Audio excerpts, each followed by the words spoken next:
सुप्रभात बच्चों। तो आइए आज हम लोग कक्षा 11 विषय हिंदी आरोह काव्यखंड के पाठ गजल, जिसको दुष्यंत कुमार ने लिखा है, पर चर्चा करेंगे। उसके पहले हम कवि के बारे में थोड़ा सा चर्चा करना चाहते हैं। कवि ने एक शेर से इनके जीवन वृत्तांत की ओर हम चलते हैं आपको लेकर के। मेरे सीने में नहीं तो तेरे सीने में सही, मेरे सीने में नहीं तो तेरे सीने में सही, हो कहीं भी आग लेकिन आग जलनी चाहिए। चाहे मेरे सीने में हो या तेरे सीने में हो, लेकिन आग को कहीं जलना होगा। बहुत बड़ी बात है। तो दुष्यंत जी का मिजाज हिंदी साहित्य में गजल के प्रति रोमांटिक नहीं है। उन्होंने इस गजल के माध्यम से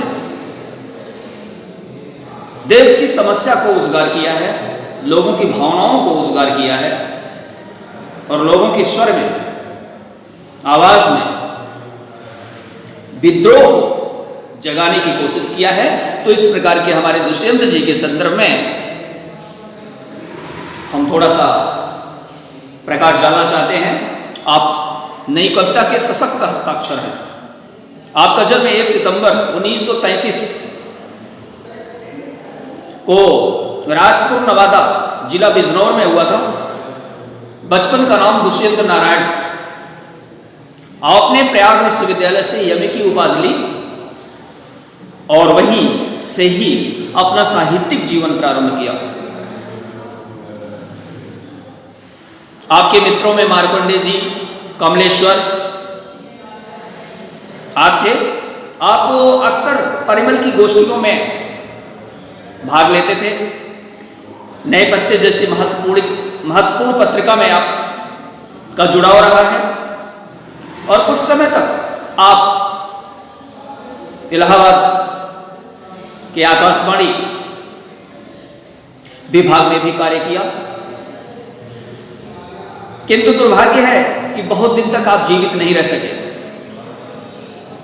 30 दिसंबर सन 1975 को भोपाल में आपकी मृत्यु हो गई। तो बच्चों, आपके साहित्य की विशेषताएं हैं अपनी जीविका के लिए आकाशवाणी में तो कार्य किया, आप सहायक निदेशक के पद पर भी कार्य किए, मध्य प्रदेश विभाग से भी जुड़े रहे, परिमल की गोष्ठियों में भाग लेते रहे, नए पत्ते महत्वपूर्ण जैसे पत्र पत्रिकाओं से संपर्क था आपका, सहज लेखन स्वाभाविक था जिससे आपको काफी लोकप्रियता प्राप्त हुई। गीत गजल लिखने में दुष्यंत जी का कोई सानी नहीं था। आपने कविता के क्षेत्र में नए प्रयोग किए। आपकी ये विशिष्ट देन है गजल। और गजलों के बारे में भी उन्होंने लिखा कि मैं स्वीकार करता हूं कि गजल को किसी भूमिका की जरूरत नहीं होती। मैं प्रतिबद्ध कवि हूं या प्रतिबद्धता किसी पार्टी से नहीं, आज के मनुष्य से है। और मैं जिस आदमी के लिए लिखता हूं, यह भी चाहता हूं कि वह आदमी उसे पढ़े और समझे। दुष्यंत जी नई कविता के सशक्त हस्ताक्षर थे। उन्होंने कविता के क्षेत्र में सफल प्रयोग किया।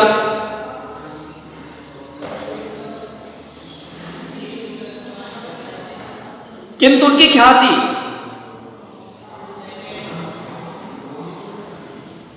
जो प्रयोग किया उन्होंने, उसी के आधार पर रहा। गीत और गजल अन्य विधाओं के समान गजल को हिंदी के लिए नहीं रही। गजल लिखने का जो सलीका और अंदाज होना चाहिए, वह दुष्यंत कुमार ने बड़ी ही बाखूबी से, बड़ी बारीकी से उसको पहचाना और प्रयास किया लिखने का और सफलता भी मिली। आपकी रचनाएं हैं सूर्य का स्वागत, आवाजों के घेरे, साए में धूप, जलते हुए वन का वसंत। उपन्यास के रूप में भी आपने लिखा है छोटे छोटे सवाल आंगन में एक वृक्ष, दोहरी जिंदगी। तो बच्चों आइए थोड़ा सा गजल पर हम प्रकाश डालें कि जो इन्होंने गजल लिखा है उस गजल का स्वरूप क्या है।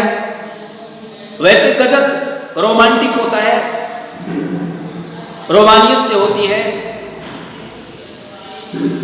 गजल शब्द कहने से ही लोगों में मस्ती के भाव उमड़ने लगते हैं, किंतु यहां पर गजल और हिंदी क्षेत्र में, हिंदी भाषा में गजल को लाना और उसका स्वरूप बदलना, नए कलेवर में उसे प्रस्तुत करना, ये दुष्यंत जी की पहचान है।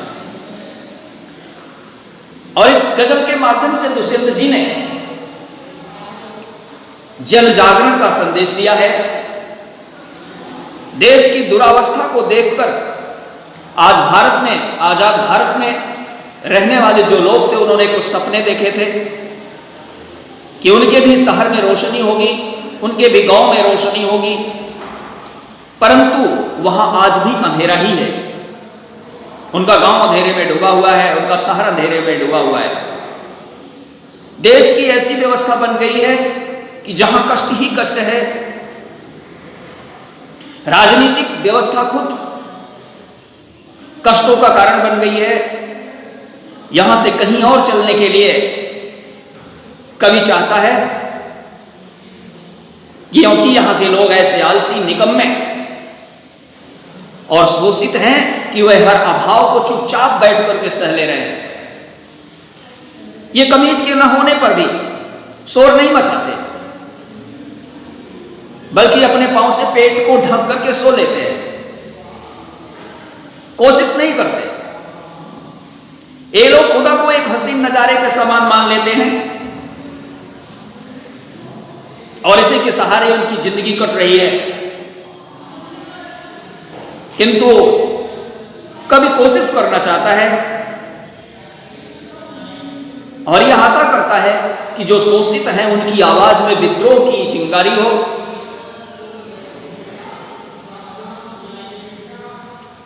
जबकि ये शोषित खुद ब खुद यह मानते हैं कि सत्ताधारी पत्थर दिल कभी पिघल नहीं सकता है। राजनीतिक नेता विद्रोहियों की आवाज को कुचल देंगे, किंतु यह कभी भी निश्चय किया है कि वह क्रांतिकारियों की आवाज को बुलंद करके ही रहेगा। इसके लिए उसे कुछ भी करना पड़ेगा। तो बच्चों आइए गजल की तरफ हम चलते हैं। कहां तो तय था चिराग हर एक घर के लिए, कहां तो तय था चिराग हर एक घर के लिए, कहां चिराग मयस्सर नहीं है शहर के लिए। निश्चित, तय, तय का तात्पर्य निश्चित, चिराग का मतलब प्रकाश, दीपक, मयस्सर मीन्स तय था, उपलब्ध, दरख्त, पेड़, शाय मीन्स छाया। कभी इस गजल में यह बताना चाहता है कि कहां तो यह निश्चित था कि जब हमें आजादी मिलेगी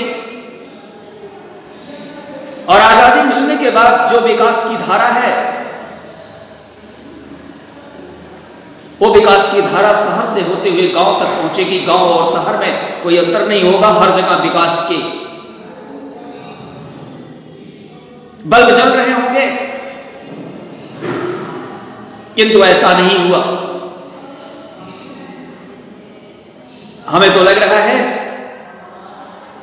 कि वो विकास शहर तक ही नहीं पहुंच पाया है, तो गांव वालों को क्या मिलेगा। कहां तो तय था चिराग हर एक घर के लिए। उस समय यह सुनिश्चित हुआ था कि जब देश आजाद होगा तो आजादी मिलने के बाद गली गली, घर घर विकास की धारा पहुंचेगी, लाइट होगी, बिजली होगी, पंखे होंगे, पानी की व्यवस्था होगी, शिक्षा की व्यवस्था होगी, स्कूल की व्यवस्था होगी, सड़क होगा। किंतु आज शहर ही इन सारी सुविधाओं से वंचित है, तो और की क्या कहें। मैसर नहीं है शहर के लिए। दूसरे में कब कहता है कि यहां दरख्तों के साए में धूप लगती है। दरख्त मीन्स बड़े विशाल पेड़, यहां प्रतीक रूप में लिया है कि जो बड़े लोग हैं,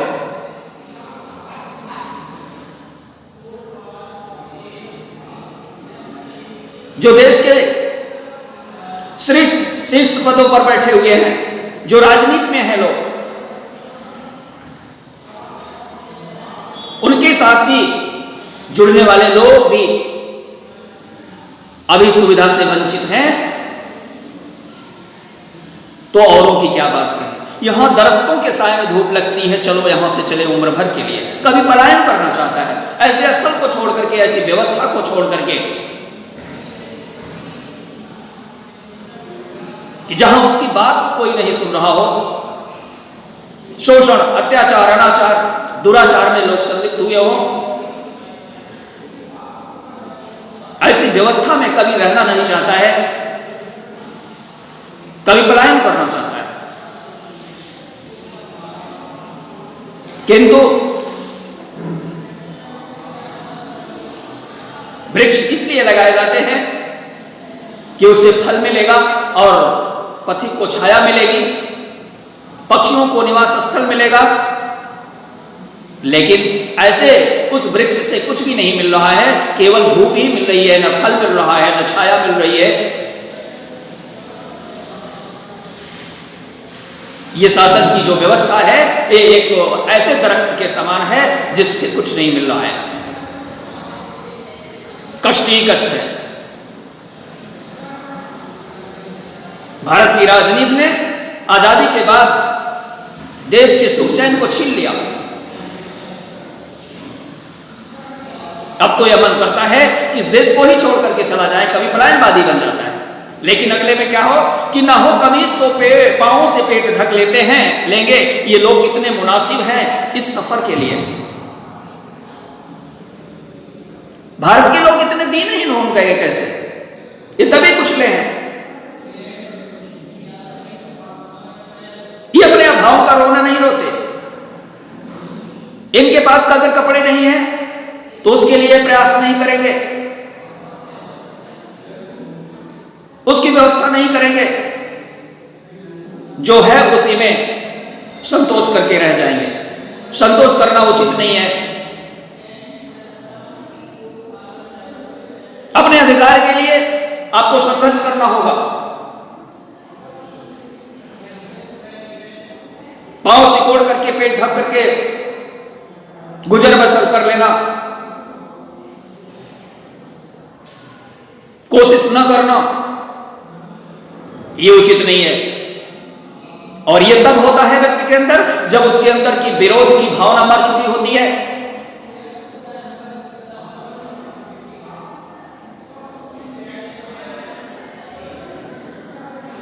देश के जो शासक वर्ग है, जो सरकार है, वो तो हमेशा चाहती है कि हमारी जनता जितनी निष्क्रिय रहेगी उतना ही अच्छी तरीके से हमारा कार्य होगा।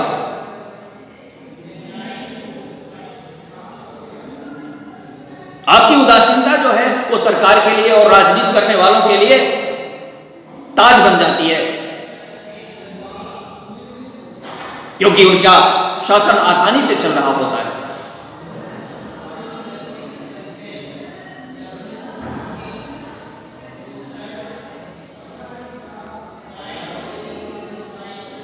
खुदा ना सही, आदमी का ख्वाब सही, कोई हसीन नजारा तो है नजर के लिए। हम भारतीय लोग खुदा को इसलिए भी, ईश्वर को इसलिए मानते हैं कि उनके सामने वक्त गुजारने के लिए कोई मनमोहक ऐसा दृश्य हो। हमारी धार्मिक भावना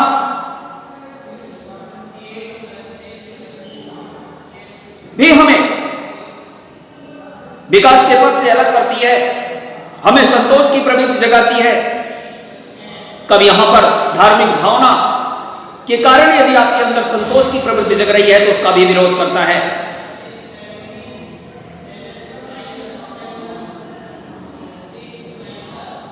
या उनके सपनों का संसार है, इस पर मुरज पर भी विश्वास नहीं है। ना हो कभी इसको पांव से पेट ढक लेंगे, ये लोग कितने मुनासिब हैं इस सफर के लिए। खुदा ना सही, खुदा नहीं ना सही, आदमी का ख्वाब सही, कोई हसीन नजारा तो है नजर के लिए। आगे देखिए, वे मुतमईन हैं कि पत्थर पिघल नहीं सकता, मैं बेकरार हूं आवाज में असर के लिए। तेरा निजाम है संदे जुबान शायर की, एहतियात जरूरी है इस बहर के लिए। जिए तो अपने बगीचे में गुलमोहर के लिए, और मरे तो गैर गलियों में गुलमोहर के लिए। कभी ये बताना चाहता है कि समाज का जो शोषित वर्ग है, पीड़ित वर्ग है, या विश्वास कर बैठा है कि सत्ताधारी लोगों का जो दिल है वह गरीबों की स्थिति को देख करके नहीं पिघल सकता है, उसमें दया नहीं आ सकती है, उसमें सहानुभूति के भाव नहीं जग सकते हैं, संवेदनाएं मर चुकी हैं उनकी। परंतु ये मेरा विश्वास है कि आप आवाज तो लगाओ। आपकी इबादत के सामने जब पत्थर पिघल सकता है तो इन लोगों की क्या औकात है। आपकी आवाज में इतनी असर होगी, सत्ताधारी जरूर पिघल जाएंगे। इसलिए मैं इन असहायों के, इन दुखियारों के, इन मजबूरों के आवाज में असर के लिए प्रयास कर रहा हूं। तेरा निजाम है सिंधे शायर जवान की। सत्ताधारियों की शासन व्यवस्था तभी सुरक्षित रहती है जब कलम अपना आवाज चुप कर लेती है। कभी लोग अपने कार्य से विरत हो जाते हैं, सत्ता की दलाली करने लगते हैं, प्रशस्ति पत्र लिखने लगते हैं, तो व्यवस्था अपने आप डगमगा जाती है। क्योंकि कलम में वो ताकत होती है कि शासन सत्ता को हिलाने की वो ताकत होती है। कभी चाहता है कि वो अपनी आवाज में विरोध जगाए। शासन के लिए सावधानी जरूरी है, परंतु दूसरी ओर हमें जमाने में उचित बदलाव लाने के लिए अपनी आवाज को भी बुलंद करना होगा। तेरा निजाम है सिंधे जुबान साहब की, तुम हमें रोक भी सकते हो,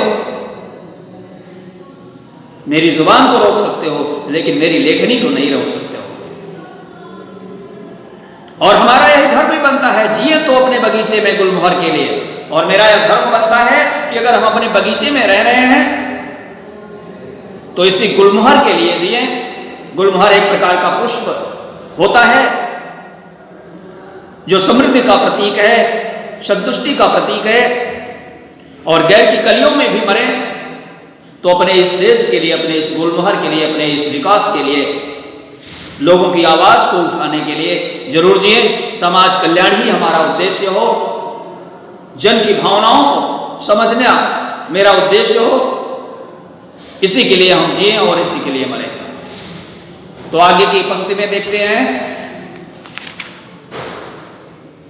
कवि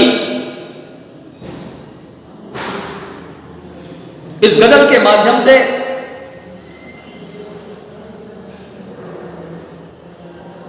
दबी हुई आवाज को संतोष किए हुए बैठे देशवासियों को अपने हक को प्राप्त करने के लिए, अपने अधिकार को प्राप्त करने के लिए उद्बोधित किया है, जागृत किया है, उसमें ऊर्जा भरा है कि उठो और अपने अधिकार को प्राप्त करने के लिए संघर्ष करो, विद्रोह करो, तभी आपको आपका हक मिल सकता है। क्योंकि एक कहावत भी प्रचलित है कि मां बच्चे को दूध तभी पिलाती है जब बच्चा रोता है। कहने का तात्पर्य कि जब तक आप अपनी आवाज को नहीं उठाएंगे, अपनी बात को नहीं बताएंगे, तब तक कोई भी व्यक्ति आपकी समस्या को समझ नहीं सकता है, ना ही उपलब्ध कर सकता है, ना ही दे सकता है। तो बच्चों, इस गजल के माध्यम से बहुत ही अच्छी तरीके से दुष्यंत कुमार जी ने राजनीति, देश और देश में रह रहे लोगों के मन में आई बात को इस गजल के माध्यम से कहने का जो प्रयास किया है और लोगों को जो जगाने का प्रयास किया है, वास्तव में अपने आप में गजल की विधा का एक उत्कृष्ट नमूना है। मुझे विश्वास है कि आपको अच्छी तरीके से समझ में आया होगा, और कहीं भी कोई त्रुटि होती है तो मुझे जरूर कमेंट कीजिए और दोबारा मैं समझाने का प्रयास करूंगा। धन्यवाद।